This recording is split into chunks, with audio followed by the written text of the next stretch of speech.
next presenter, who is Dr. Rose Maxwell Gidado from Nigeria. Dr. Rose started a public service career at the Shared Science and Technology Complex, Abuja, as a research assistant in the Advanced Biotechnology Laboratory in the year 2001. In 2002, she got transferred to the National Biotechnology Development Agency, NADA. She is currently a Deputy Director, Agricultural Biotechnology Department at NADA under the Federal Ministry of Science and Technology, Abuja, and also the Country Coordinator, Open Forum on Agricultural Biotechnology OFAB in Africa, where she's actively involved in the outreach to increase public understanding of biotechnology and biosafety locally and internationally on issues like policies, regulations, communication, business, ethics, religion, and education. She has a doctorate degree, a PhD in industrial microbiology, a PhD research focus on the development of indigenous ethanol-tolerant yeast for the industrial production of bioethanol, but presently involved in a research work on herbicide-tolerant Roundup Ready soybeans in collaboration with the Michigan State University as an assistant lead scientist. The aim of the project is to screen and backcross the HT genes in the Nigerian leading commercial varieties of soybeans so as to reduce the drudgery of soybeans cultivation faced by farmers in Nigeria. This will promote the use of soy in the country. Dr. Gidado has facilitated mobilized funds for biotechnology and biosafety awareness creation from both national and international donor organizations to this date. She recognizes and understands the role of science and technology for human advancement by improving human health, nutrition, and economic growth, particularly the potential impacts of biotechnology on agriculture in Nigeria. Your Excellency, your 15 minutes starts now. Oh, I have 15 minutes? Yeah. Yes, Your Excellency. All right. Thank you. Let me share this screen. All right.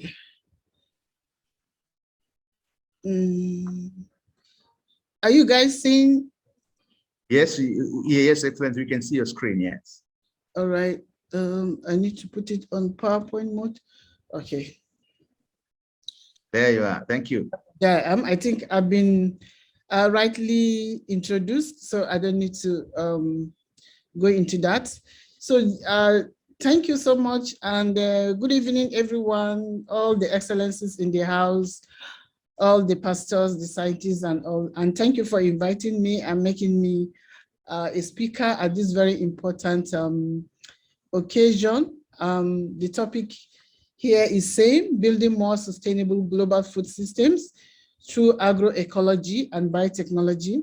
I think this couldn't have come at a better time than this, when the world is going through a lot of, tussles, a lot of food security problems. First of all, let me define what food is. I think it's already been defined by the last speaker. Food, of course, is anything we eat. Anything we eat is called food, that can actually keep you going for the day and for the rest of our lives. So the food system, looking at food system, is a complex web of activities, of course, involving production, processing, transport, and consumption. I think, in short, it's from farm to the table. So the issues concerning the food system include governance and economics of food production, sustainability, the degree to which we waste our food, and how food production affects the natural environment and the impact of food on individuals. And so, let's look at, first of all, look at all the challenges that we have at hand that is actually impacting very negatively on our food, accessibility to food, and then the food systems. Looking at the issue of food system. The issue of food system, of course, developing a sustainable food system has never been more urgent and more existential. In the case of Africa, perhaps more so than in many other countries in the world. So why? We are faced with population growth. that exceeds growth figures handsomely. And then poverty has deepened, particularly in the wake of the COVID-19 and what we're experiencing now in the war between Ukraine and Russia and its economic fallout. Malnutrition and unhealthy dietary practices create unique threats to health and productivity generation after generation. What are other challenges leading to this? We have low productivity, poor seed systems, because our food, of course, begins from the seed. Of course, seed is the nerve center of agriculture. And agriculture, we all know, is all about food production. So limited mechanization, poor fertilizer uptake, post-harvest losses, pests, grain shattering, spoilage, what, and all those degraded soils. We know that most of the soil, of course, have lost their fertility because of human activities, because of urbanization, so many things, even agricultural activities alone contributes to, about 30%, I think, to what we're going through, the greenhouse gas effects and all those things. So limited access to finance, credit inaccessible to farmers, poor credit ratings disqualifies poor farmers. Local banks only provide about 3% of financial needs for smallholder farmers. And then unconducive policies, innovative policy framework required, an enabling environment for science to deliver. The sector is always underfunded. 1% GDP. So these are some of the problems. We have the climate change, where Africa is even the most vulnerable continent to climate change. Yields go as low as 50%. Some regions by 2020 due to climate change, and they're likely to lead to loss of livelihoods, increased conflicts. And so I'm just in a hurry so that I can touch all the slides. We have insecurity, we have biological warfare, the COVID-19 and all. Then what are the opportunities that exist for us? These are the opportunities: leveraging on biotechnology to transform our food systems, and the novel technologies like biotechnology with potential for upscaling. Then leveraging on natural resources to modernize agriculture and then stimulate growth. And the agroecology is actually one of these natural resources, leveraging on ICT to spur agricultural growth. Then let's now look at what agroecology has for us.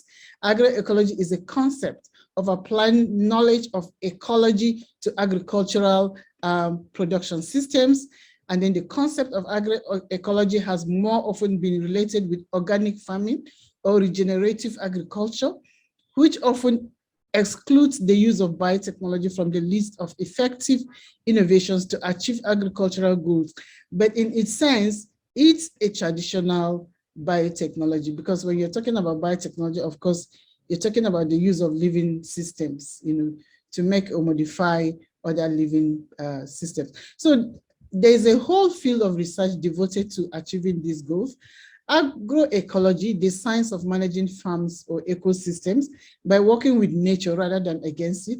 Farms managed using agroecological principles can avoid damaging impacts without sacrificing productivity gains. So looking at biotechnology also, I'm just using them, pari passu. So while biotech is a technology that utilizes biological systems, living organisms, or parts of this to develop or create different products, we have examples of biotech: brewing and baking bread and so on, selective breeding in plants, both in plants and in animals. So we have two classification: modern biotech, and then we have the traditional, which I have mentioned.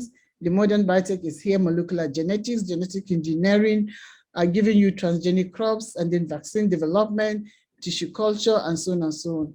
So whether you think of biotechnology as genetic engineering, genome editing, or other techniques, some of which are not at all related to genetic modification, biotechnology fulfills all the 10 elements of agroecology as proposed by the UN Food and Agricultural Organization. And together they create a powerful toolkit, that's biotechnology and agroecology, that benefits everyone in the society. And these are the 10 elements of FAO. You have diversity, you have co-creation and sharing of knowledge, you have synergies, We have efficiency, you have recycling, you have resilience, you have human and social values, culture and food traditions, and then responsible governance. Governance is actually part of it before we achieve what we're actually yearning for. And then circular and then solidarity economy. So agroecological systems are meant to be highly diverse, and biotechnology can help keep them diverse. So the role of biotech in transforming the world food system. The role of biotech in transforming world food system includes development of improved seeds and better varieties. Like I had told you earlier, it begins from the seed. If you get the seed, you've gotten it. If you don't have an improved seed that can give you yields, because farming is about harvestable yields, having strong harvestable yields. If you don't have the yield, forget it, the profit, profit might not be there. So maize, rice, sorghum, and all those older staples. For food raw materials for the industries, and then feed and forage, developed, and all those things. They're all developed by marker-assisted, some by marker-assisted breeding, some conventional, some vegetative propagation. We have hybridization, and then we have genetic modification technology. So all together, it's not just one technology that can actually solve this problem. We need a combinatorial approach. So what are those biotech interventions? Modern biotech crops are the fastest adopted crops in the world. And then you have tissue culture tools. It has tools like tissue culture hybrids. And I think I've mentioned this before. So other interventions, integrated soil fertility management technique. African soils degraded and nutrient deficient mostly. And then we have other focuses on, local conditions that combine both fertilizer and organic. Smart policies required to incentivize farmers adopt integrated soil fertility management ways to boost food security. Then increases, sorry, I think I'm moving faster than, how will I get back? Okay, sorry. Okay, increases in agricultural productivity with the use of biotech have resulted in better livelihoods. Like, for example, in Vietnam, the farmers earn an additional income of $6.84, I think, billion dollars to, $6.84 to $12.55 for every extra $1 spent on biotech seed relative to conventional seed. Then biotechnology can be used to enhance, support, and save cultural values and food traditions. Like, without biotech, we probably wouldn't have had papaya in the US.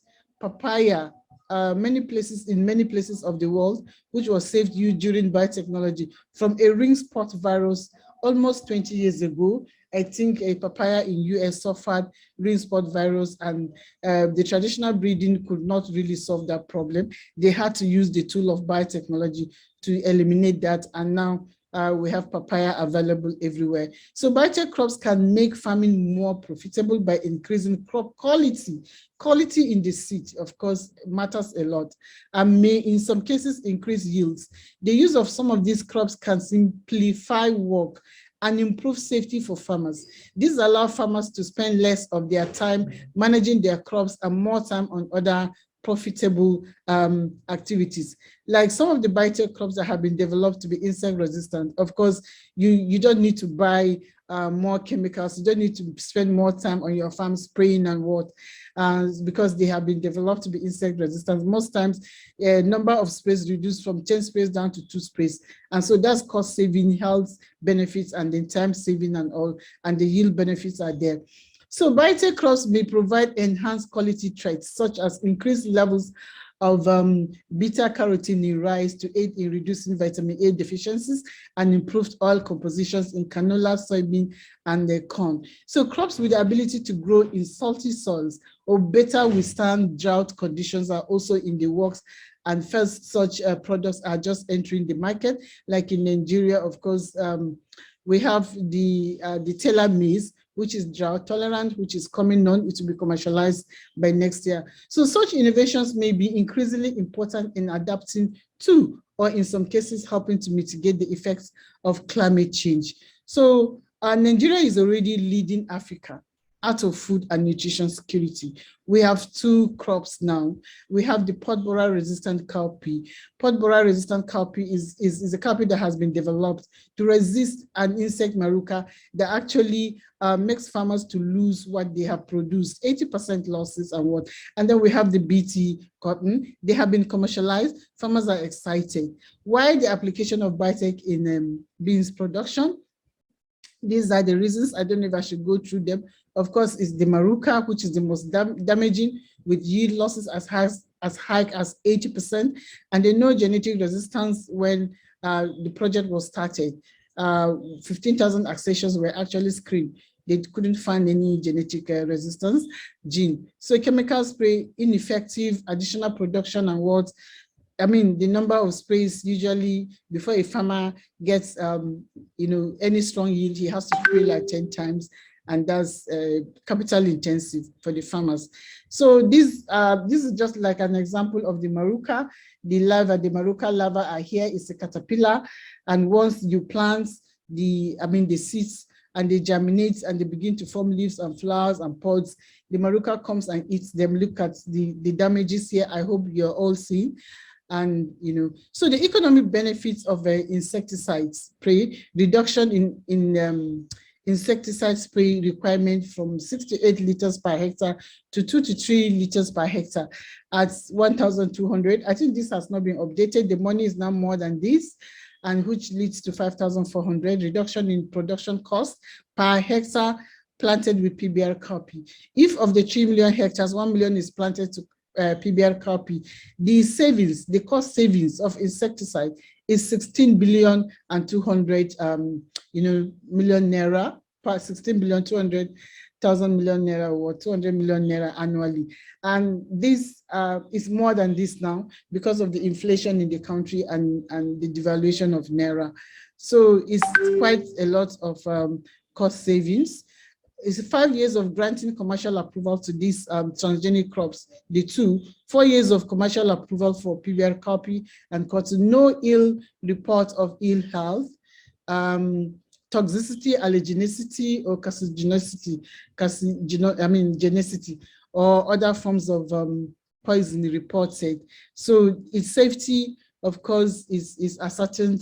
It went through a lot of regulatory trials and we have an agency in the country that actually ensures that their main mandate is to ensure that any crop that's genetically modified, either developed in Nigeria or elsewhere, has to be safe before being released to the farmers. So contribution of biotech crops to food security, sustainability, and climate change. This is it here: increasing crop productivity, $186.1 billion here, farm income gains by farmers, and then we have less pesticide application, providing a better environment, helping alleviate poverty and hunger, and conserving biodiversity, 183 million, hectares of land from plowing and cultivation, and then reducing carbon dioxide emissions, that's the greenhouse gases and it's quite a lot.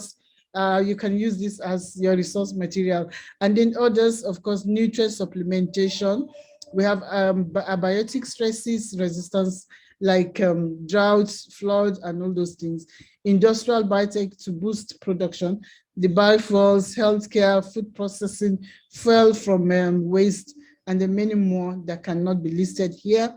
And then provision of raw materials for the industry and all. So all breeding techniques depend on diversity, embracing the range of traits found in plants and beyond to develop robust, tasty crops needed to feed our families.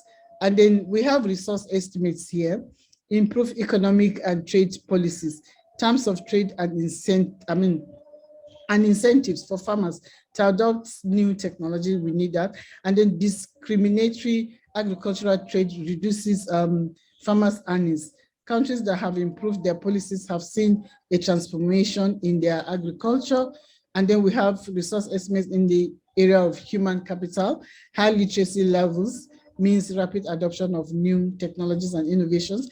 more educated farmers likely to move to non-farm jobs of manufacturing and value adding, and then positive effects of more non-farm income that comes back to positively impact on agriculture. Investment in the area of investment, good roads, of course, ease transport of inputs and produce funds and produce. Then funds stimulate connection of farmers and the markets. The higher the road density, the lower the transport cost and all those. So the concept of sustainability here, because we are talking about sustainability, we have to look at it small. Sustainability in agri means more stewardship of the natural system and resources that farms rely on, among other things. This involves building and maintaining healthy soil, managing water wisely, minimizing air, water, and climate pollution, and then promotion of biodiversity, sustainable agri practices. Over decades of science and practice, several key sustainable farming practices have emerged. For example, rotating crops and embracing diversity, planting a variety of crops that can have many benefits, including healthier soils and improved pest control. That's intercropping. Then planting cover crops. Cover crops like clover or hairy veg are planted during off-season times when soils might otherwise be left. So we have adopting agroforestry practices. By mixing trees or shrubs into their operations, farmers can provide shade and shelter to protect plants, animals, and water, while also potentially offering additional income. Even though these are like, they're really, I don't know, it's drudgery. There's a lot of drudgery in doing this, but it's actually good. So reducing or eliminating tillage, yes, these are some of apply integrated pest management, and then integrating livestock and crops all together. These are some of the practices. Managing whole systems and landscapes, sustainable farms, of course, can come about. So my quick recap. Agroecology offers valuable tools for farmers to take advantage of natural processes for the common benefit of the environment and local communities. Then the goals of agroecology are not at odds with biotechnology, but rather can be magnified by biotechnology. The two can go together. Biotechnology is actually a tool, and the agroecology is an agronomic practice that you can actually put in. And the biotech improves the seeds, of course, and gives you quality seeds. So this, and then superior seeds and superior quality seeds. So these complementary approaches to agriculture must be united in a shared goal of developing more sustainable food systems. The conclusion here is that good governance is critical to enable farmers to have access to the latest innovations in both agroecology and biotechnology. Like anyone else, farmers and small businesses need stable, predictable, and then trustworthy platforms for trade to sustain livelihoods. At the end of the day, having the ability to choose will enable consumers to decide what to buy and at what price, and the farmers to decide what is beneficial for them to grow. The invited crop varieties have been adopted rapidly by farmers in almost every country where they have access to such seeds, because those seeds actually give them what they want. And most of the seeds are climate smart, aside from giving high yields and what. In Nigeria, farmers are excited, very, very highly excited to be part of the better crop farmers. So thank you so much for the opportunity, and thank you for listening. I don't know what to say again. I don't know if my time is still remaining, if I can still talk. Oh, my time is. Thank you. Yeah, thank you so much. Thank you so much, Your Excellency, Dr. Rose, for a powerful presentation. Believe you me, my chairman always says, this is a virtual university. This is a university of knowledge where you learn. Yeah, you took us there, you gave us